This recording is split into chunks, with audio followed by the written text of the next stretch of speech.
Have you ever wondered how to create a professional P&L statement in Power BI that dynamically updates and gives you actionable insights? Hi, I'm Prerna and welcome to my channel Analytics and Beyond. In today's video, I'm going to show you exactly how to prepare a profit and loss statement step by step from data modeling to writing DAX measures to creating a dynamic matrix visualization. You will learn it all. By the end of this tutorial, you'll know how to structure your financial data, calculate revenue, expenses, and other metrics, and even drill down into your data using data hierarchies. So, grab a coffee, hit the like button, and let's get started. Firstly, I'll walk you through the data. This data is provided by Onyx in one of their data challenges that happened in August 2024. It was the financial data set wherein we have an year column, month, the month number, date, the business lines. We have three business line: nutrition and food supplements, sports equipment, sportswear. Then we have the amount. If it's an expense, the value is in negative. If it's a revenue, the value is in positive.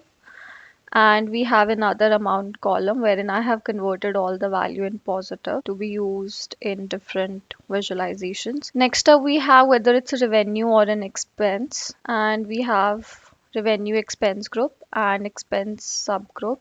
This column is derived by concatenating this one and this one. And why this financial column is important, because we'll be using this in our template and in the matrix visual, and we will be replacing the original values with this. Let me show you how our template looks like. This is the template here. We have line item number, serial number, line item description. This we will be using in our profit and loss statement. Line item ID. This is connected to the financials table by the one to many cardinality. We have level 1 item, level 2 item for different analysis, level 1 sort, and lastly we have highlight to highlight the important stuff. Coming on to the data modeling, we'll connect our date table, which is our dimensions table, to the revenue and expenses table, and here is the template. This will be a one-to-many relationship having unique values in the date table. Connect the line item description to the financial, wherein it's again a one-to-many having unique values in the line item description and duplicate values in the financial. And one more thing, it doesn't matter the name of the column whether it's matching or not, the values must match. Our data modeling is also done. Let's move on to report building. Add a matrix over here. I'll get the line item description into this. Now it is not sorted. What do we need to do to sort this? We'll click here, sort by column and line item number. So we have sales of revenue, cost of goods sold, and everything. Now we need to create measures to get the values here. I have created an all measures table, and all of these measures, I'll just walk you through it. I have organized them in different folders. So for the sales revenue, we'll be using calculate function here, which entertains a filter based on an evaluation context. I've renamed the template to financial structure table and the revenue expense table as the financials table. Now, if I will just drop this value here, I'll get the revenue. But how do I get all of the other values? Let's try. For example, I'll drop in cost of goods sold and then materials cost.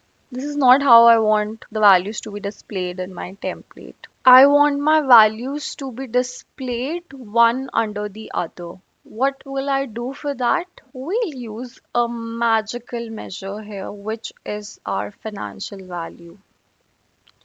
So what are we doing here? We have created, just like the sales revenue, we have calculated all of the other values as well. And now we are switching the values in our template with the values that we have derived from the measures. So we'll use a switch function selected value, which is the value financial structure line ID. Sales must be replaced by sales revenue. COGS materials, this is there in our template. We are replacing this with the measures that we have created. And let's see what happens when we drop this one. I will remove the sales revenue and drop in. Ta-da! Magic! So we have all of our values here now. And next up, how do we see these values based on the different months? We'll just drop in our date wherein we can drill down based on the quarter and the months. So our P&L statement is ready. Let's do a bit of the modification on the formatting. Let's go to layout and style presets and I want to change it to minimal.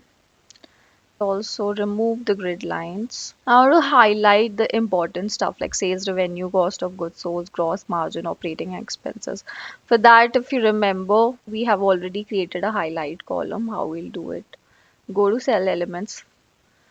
We have it highlighted here. So this is how our P&L statement now looks like and it's all ready. Thank you for watching. Stay tuned for more such content. I'll be posting one video every week talking about real life analytical projects and making analytics easier to understand for everybody. Bye and don't forget to hit the subscribe button.